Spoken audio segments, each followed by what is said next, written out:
my daughter's learning how to build stuff. And this is what the lesson is tonight, is Noah.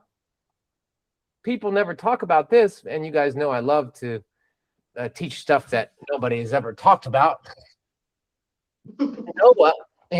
Noah taught his children how to build. Because do you think he could have cut all that wood, done all that stuff by himself? No. No. And also, who tended the animals? Who took care of the animals? Who put the animals on the boat? Who prepared everything? Him and his Friends. family. Yeah, huh? Friends, family. Yeah, whoever was going to go on the boat. And so this was a preparation time for 100 years. And that's what tonight's message is about, this preparing our kids for the flood, for the storm of life that they're going to deal with.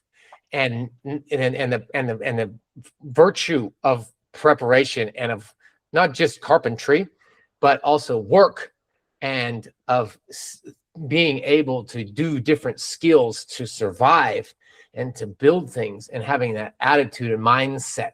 And so I try to do that with my own kids, and that's the model from Noah. And as you can see here, we have a great session. So there we go. So he was the protector dad. And in Genesis 6:22, I don't know what's going on here, but could you, Kawhi, could you read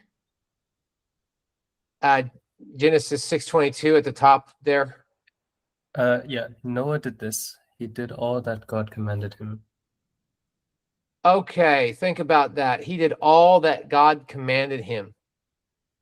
So he was a faithful person. And God commanded him to do what? To do something that everybody else thought was crazy. And they kept saying that for 100 years. But he did it anyway.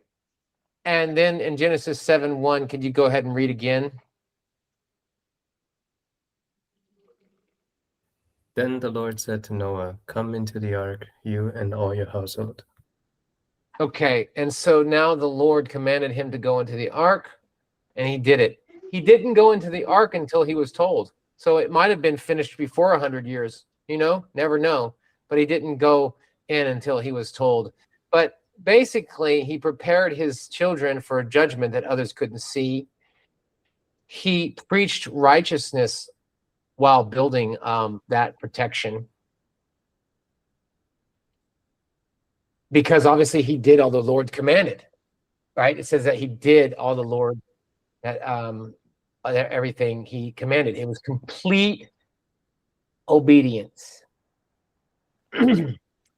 When the preparation was complete, God invited him. And his sons were prepared because he prepared them. So Noah was building protection, a physical ark, right? He was building the protection as a physical object, preaching righteousness. Later in the New Testament, in the second book of 2 Peter 2 verses 5, it calls Noah the herald of righteousness, and herald is like the voice, like the speaker of righteousness. And he prepared his sons for decades, and the entire world was against him. I remember Lamech, the family of Cain, and all these people that were worldly. But notice that Noah didn't compromise. He did everything that the Lord commanded him, and he didn't compromise. So that was a pretty strong boat. And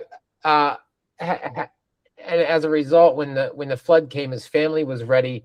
They had a physical ark for protection. They had spiritual preparation. They had faith. And guess what?